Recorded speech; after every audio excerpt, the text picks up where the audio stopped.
Giputihag sa Department of Agriculture Region 11 nga laumang muubos ang presyo sa sibuyas Bombay sa mga musunod nga adlaw. Dugang detalye sa report ni Jandy Esteban.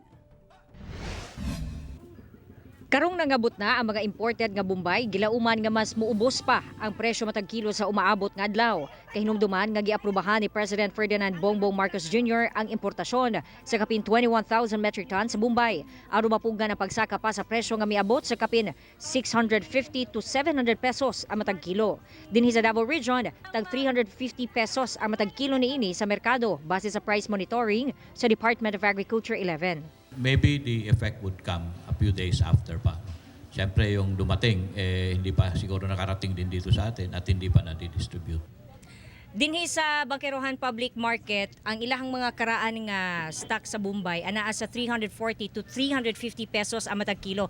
Pero kato mga bag-o na mas barato, anaa na lang sa 300 pesos per kilo. Arang-arang sa ma'am, okay sa kayo. Labi na karon nag-aaksyon na sa kababa ron. Tungod kay murag na nag-aabot nga kuan mga gikan sa kuan kauluhan. Mas daghan ang palit.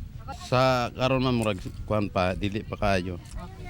Sumala sa DA11, nagapangita na sila og area nga mamahimong katamnan sa Bombay aron mapaigo ang ani sa taas nga panginahanglan. Sa karon pipila pa lang ka mag-uuma ang nagatanom niini sa Davao Region, sagad anaa sa Davao del Sur. Pipila lang pod ang musuway sa onion farming, sanglit kuti daw ang pagpatubo og Bombay ug modepende usab sa klima. We're trying to look for a way to be able to help them kasi when it comes to budget, medyo hindi kami nakaprepare masyado, but hopefully just by helping them out, to look for areas na talagang ito po pwede. Kasi kailangan din yun, ang suitable din yung lupa.